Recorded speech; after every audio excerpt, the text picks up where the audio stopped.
এই শুভ্রা, আমার মাথাটা না খুব ব্যথা করতেছে। তুমি আমার মাথাটা একটু চেপে দাও না। বিরক্ত করো না তো, দেখছো না আমি ফোনে এখন ড্রেস দেখছি। আচ্ছা বাবা, মাথা চাপবে না বলো, ঠিক আছে। মেডিসিনটা আমাকে এনে দাও নাকি? নিজের মেডিসিন নিজে নিয়ে খাও। আচ্ছা দেখো না ড্রেসটা কত সুন্দর, তুমি না আমাকে এই ড্রেসটা কিনে দিবে। হ্যাঁ চুপ, তোমার ফোনে চার্জ নাই? হ্যাঁ আছে তো, তুমি আমার সাথে এমন করছো কেন? তোমার যা বলার তুমি মেসেজ করে বলে দাও, তোমার মুখ থেকে আমি কোনো কথা শুনতে চাই না। কি? আরে কাবির শোনো না, বলছি যে বাজারঘাট তো কিছু করার নাই, দুপুরে রান্না বান্না করতে হবে। তুমি যেহেতু বাজারে যাচ্ছ, তুমি বরঞ্চ বাজারটা করে নিয়ে এসো। হ্যাঁ আমি কিন্তু তুমি আসলে রান্না করবে। এই তোমাকে না কতবার বলছি, তোমার যা বলার তুমি মেসেজ করে বলবে। তোমার মুখ থেকে কথা শুনতে না বলছি না তোমাকে? তোমার যা বলার তুমি মেসেজ করে বলবে আমার সাথে।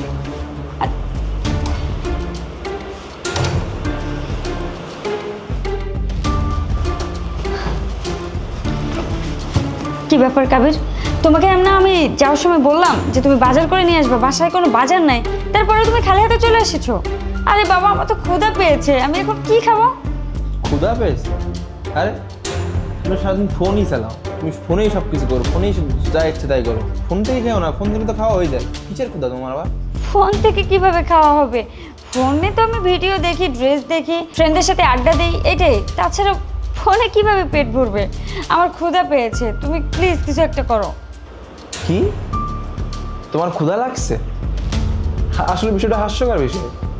তুমি যে হারে ফোন এডিক্টেড থাকো, আমার তো মনে হয় তোমার ক্ষুধা লাগে। তুমি সারাক্ষণ ফোনে এটা করো সেটা করো, ভিডিও দেখো, ড্রেস কেনো, খাবার অর্ডার করো, তোমার ক্ষুধা লাগছে?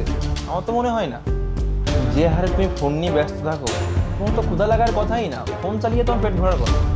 মানে কি কাবির, এগুলো তুমি কি বলছো? আর বাবা ফোন চালিয়ে কখনো পেট ভরা যায় নাকি? দেখো আমার খুব ক্ষুধা লাগছে, প্লিজ তুমি কিছু একটা ব্যবস্থা করো। কেন? তোমার তো যখনই ইচ্ছে তুমি অনলাইনে খাবার অর্ডার করো, তাই না? তাহলে আজ অর্ডার করছো না? আর একটা কথা তোমাকে বলছিলাম যে তুমি আমাকে মুখে কিছু বলবা না, তোমার যা বলার তুমি আমার মেসেজ করে বলবা। তাহলে এখন মুখে কেন কথা বলছো? তোমার মুখ থেকে আমার কথা শুনতে চাই না। কাবির এগুলো তুমি কি বলছো? আমি ফোন নিয়ে পড়ে থাকি মানে? আরে বাবা আমি তো শুধু একটু ভিডিও, ড্রেস, রিলস এগুলাই দেখি, তাই না? তার জন্য তুমি আমার সাথে এরকম আচরণ করবা?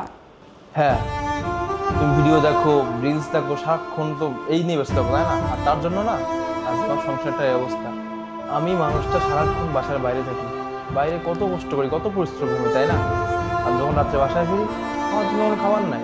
আমার খাবার আমার নিজেকে রান্না করে খেতে হয়।